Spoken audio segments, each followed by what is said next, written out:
ایران ایٹمی طاقت کیوں بننا چاہتا ہے اور اسرائیل کیوں اسے روکنا چاہتا ہے؟ پوری حقیقت اور مکمل کہانی اس ویڈیو میں آپ کو بتائیں گے۔ دوستو، دنیا کے کئی تنازعات زمین یا وسائل کی لڑائی نہیں ہوتے، بلکہ نظریات، شناخت اور خوف پر مبنی ہوتے ہیں۔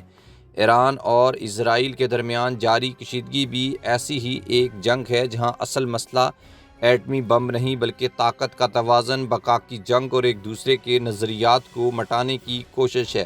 ایک طرف اسرائیل ہے، جو مشرق وسطیٰ کی واحد ایٹمی طاقت بن کر اپنی بالادستی کو قائم رکھنا چاہتا ہے، جبکہ ایران جو نہ صرف توانائی بلکہ اپنی سلامتی کے لیے ایٹمی ترقی کی جانب بڑھ رہا ہے۔ مگر سوال یہ ہے کہ اگر ایران ایٹمی طاقت بن جائے تو کیا اسرائیل واقعہ تباہ ہو جائے گا؟ اور اسرائیل آخر اتنا خوفزدہ کیوں ہے؟ یہ کوئی آج کی کہانی نہیں۔ ایران کا ایٹمی پروگرام 1970 کی دہائی میں شروع ہوا، جب ایران امریکہ قریبی اتحادی تھا۔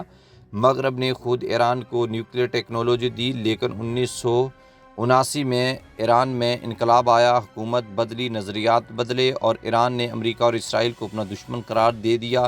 تب سے ایران کا ہر قدم شک کی نگاہ سے دیکھا گیا۔ ایران ہمیشہ کہتا ہے کہ اس کا نیوکلیئر پروگرام پرامن ہے، بجلی، طبی تحقیقات اور صنعتی ترقی کے لیے، لیکن اسرائیل، امریکہ اور اس کے اتحادی ماننے کو تیار نہیں۔ ان کا دعویٰ ہے کہ ایران چھپ کر ایٹمی ہتھیار بنانے کی تیاری کر رہا ہے، اور اگر وہ کامیاب ہو گیا تو مشرق وسطیٰ کا طاقت کا توازن مکمل طور پر الٹ جائے گا۔ اسرائیل کا سب سے بڑا خوف یہ ہے کہ ایران اس کے وجود کو مانتا ہی نہیں ہے، اور ایران کے کئی رہنما اسرائیل کو غاصب ریاست کہتے ہیں اور فلسطینیوں کی آزادی کی کھل کر حمایت کرتے ہیں۔ ایران کی حمایت یافتہ تنظیمیں جیسے حماس، حزب اللہ، اسرائیل کے لیے ہمیشہ خطرہ بنی رہی ہیں۔ اب اگر ایران ایٹمی طاقت حاصل کر لیتا ہے تو اسرائیل سمجھتا ہے کہ وہ کسی وقت بھی تباہ کن حملے کا سامنا کر سکتا ہے۔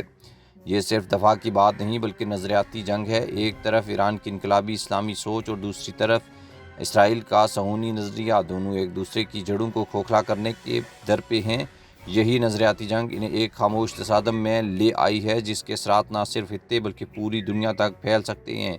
اسرائیل ایران کو ایٹمی طاقت بننے سے روکنے کے لیے ہر حد تک گیا ہے۔ 2010 کا سائبر حملہ ہو، ایرانی سائنسدانوں کی ٹارگٹ کلنگ یا عالمی سطح پر پابندیاں لگوانا، سب کچھ صرف اسی مقصد کے تحت کیا گیا کہ ایران ایٹمی بم نہ بنا سکے، کیونکہ اسرائیل چاہتا ہے کہ اگر ایران ایک بار ایٹمی طاقت بن گیا تو اسرائیل کی عسکری برتری ختم ہو جائے گی، پھر سعودی عرب، ترکی اور مصر جیسے ممالک بھی ایٹمی دور میں شامل ہو جائیں گے، اور یوں پورا مشرق وسطیٰ ایٹمی ہتھیاروں کا گڑھ بن جائے گا۔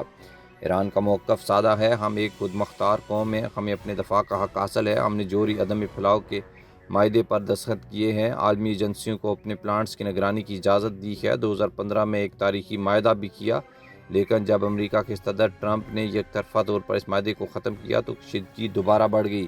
ایران کے لیے ایٹمی طاقت بننا محض ایک خواب نہیں بلکہ زندہ رہنے کی حکمت عملی ہے۔ عراق، لیبیا اور دیگر مسلم ممالک کی مثالیں ایران کے سامنے ہیں، جن کے لیڈرز کو ختم کرنے سے پہلے ان کے دفاعی پروگراموں کو تباہ کیا گیا، اور ایران ایسا انجام نہیں چاہتا۔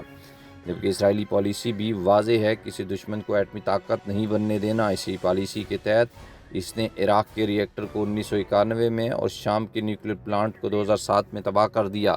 اب اسرائیل کی نظریں ایران پر ہیں اور وہ کسی بھی لمحے کارروائی کے لیے تیار ہے، لیکن اگر اسرائیل واقعہ ایران کے نیوکلیئر پلانٹ پر حملہ کیا تو ایران کا رد عمل زوردار ہوگا۔ حزب اللہ، حماس اور ایران کی دیگر اتحادی بھی میدان میں کود پڑیں گے، اور یہ صرف ایک دو ملکوں کی لڑائی نہیں بلکہ پوری دنیا کو جنگ کی لپیٹ میں لے سکتی ہے۔ یہ ایک ایسی جنگ ہے جس میں بندوقوں کی آواز کم اور خوف، نفسیاتی دباؤ اور سیاسی چالاکیاں زیادہ ہیں، لیکن اگر یہ دباؤ کسی دن دھماکے میں بدلا تو صرف ایران، اسرائیل نہیں، پوری دنیا اس سے لرز جائے گی۔ اب بھی وقت ہے کہ عالمی برادری اس مسئلے کو طاقت سے نہیں، مذاکرات، انصاف اور دانشمندی سے حل کرے، کیونکہ اگر ایران ایٹمی طاقت بننے کے لیے پرعزم ہے تو اسرائیل اسے روکنے کے لیے ہر حد پار کرنے کو تیار ہے، اور جب دونوں دشمن اپنی آخری حد پر پہنچ جائیں گے تو نتیجہ صرف تباہی ہوتا ہے۔ اگر آپ کو یہ ڈاکومنٹری پسند آئی ہو تو ویڈیو کو لائک کریں، شیئر کریں اور اپنی رائے لازمی لکھیں۔